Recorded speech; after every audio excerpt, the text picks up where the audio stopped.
જાણે વાદળો નીચે આવી ગયા હોય તેવા દ્રશ્યો સુરતની ભયંકર આગના છે। દક્ષિણ ગુજરાતના સૌથી મોટા ગણાતા ખજોદ ડમ્પિંગ સાઇટ પર ફરી એકવાર ભીષણ આગ ફાટી નીકળી। માત્ર 52 દિવસના ટૂંકા ગાળામાં બીજી વખત હીરાબુચની પાછળ આવેલા કચરાના ઢગલામાં લાગેલી આગને કારણે સમગ્ર વિસ્તારમાં ધુમાડાના કાળા વાદળો છવાઈ ગયા। બપોરે અચાનક ફાટી નીકળેલી આગ જોતજોતામાં વિકરાળ સ્વરૂપ ધારણ કરી ચૂકી। આગ એટલી ભીષણ છે કે તેના ધુમાડાના ગોટા ગોટા કિલોમીટર દૂર સુધી જોવા મળ્યા છે। ખજોદની આસપાસના વિસ્તારમાં જેવા કે વેસુ, વીઆઈપી રોડ અને અલથાણમાં રહેતા લોકોને રોડ પરથી જ ધુમાડાના ગોટે ગોટા દેખાયા। આખા વિસ્તારમાં ધુમાડાનું સામ્રાજ્ય છવાયું। આ અંગેની જાણ થતાં ફાયર બ્રિગેડની અનેક ગાડીઓ ઘટના સ્થળે પહોંચી અને પાણીનો મારો ચલાવ્યો। થોડા દિવસ પહેલા પણ લાગી હતી આગ પર કાબુ મેળવવામાં ફાયર વિભાગને 3 થી 4 દિવસ લાગી ગયા। ત્યારે ફરી એકવાર આગ લાગતા નાસભાગ મચી ગઈ છે। સુરતના ખજોદ ખાતે આવેલી મહાનગરપાલિકાની ડમ્પિંગ યાર્ડ છે એ વિસ્તાર જોઈ શકાય છે કે જ્યાં અચાનક આગ લાગી છે। બપોર બાદ આગ લાગી હતી, જોતજોતામાં આગે વિકરાળ સ્વરૂપ લઈ લીધું હતું। જોકે 6 ફાયર સ્ટેશનની 8 કરતાં વધુ ગાડીઓ ઘટના સ્થળે પહોંચી છે। આગ પર કાબુ મેળવવાનો પ્રયાસ કરવામાં આવી રહ્યો છે, પણ આગ બેકાબુ થઈ ચૂકી છે, કારણ કે સૌથી મોટો વિસ્તાર છે।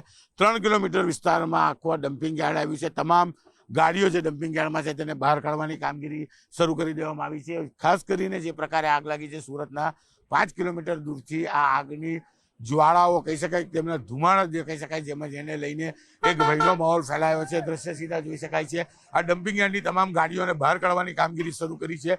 ફાયરની 8 કરતાં વધુ ગાડીઓ અલગ અલગ જગ્યા પરથી પાણીનો મારો કરી રહી છે, પણ આગ કાબુમાં આવતી નથી। કહી શકાય કે કચરા કૌભાંડને લઈને મહાનગરપાલિકામાં થોડા દિવસ પહેલા વિવાદ શરૂ થયો હતો અને આ વિવાદ થયા બાદ અહીંયા આગ લાગી હતી।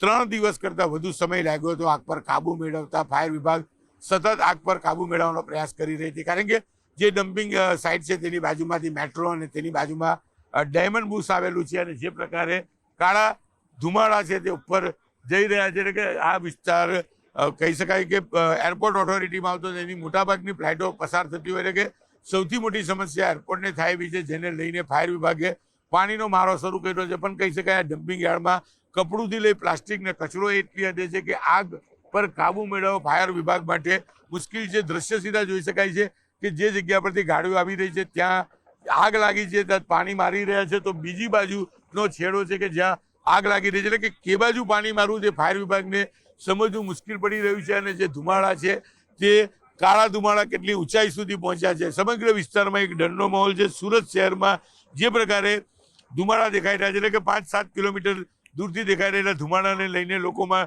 ડરનો માહોલ છે। કહી શકાય કે કચરા કૌભાંડ બાદ મહાનગરની આજ કચરાની ડમ્પિંગ સાઇટ ઉપર આગ લાગી હતી। 3 દિવસ જેટલો સમય લાગ્યો હતો આગ પર કાબુ મેળવતા, અને ફરી એક વખત આજે આગ લાગી છે ત્યારે જોવાનું રહ્યું આગ ક્યારે કાબુમાં આવે છે। સતત ફાયરની ગાડીઓ અહીંયા આવી રહી છે, પાણીનો મારો કરી રહી છે, પણ છેલ્લા 2 કલાકથી આગ પર કાબુ મેળવવાની કોઈ પણ શક્યતા દેખાતી નથી। કહી શકાય જાણકારોની વાત માનીએ તો આગ પર કાબુ મેળવતા ફાયર વિભાગને 2 થી 3 દિવસનો સમય લાગશે। જોકે કોઈ જાનહાનિ નથી, પણ જે કચરો છે ખૂબ જ મોટી માત્રામાં છે। જ્યાં સુધી કચરો સળગી નહીં જાય ત્યાં સુધી આગ પર કાબુ મેળવવું ફાયર વિભાગ માટે પણ સૌથી મોટી કસરત છે। કેમેરામેન જીગર ગુગલ સાથે કીર્તેશ પટેલ, ન્યૂઝ 18 ગુજરાતી, સુરત।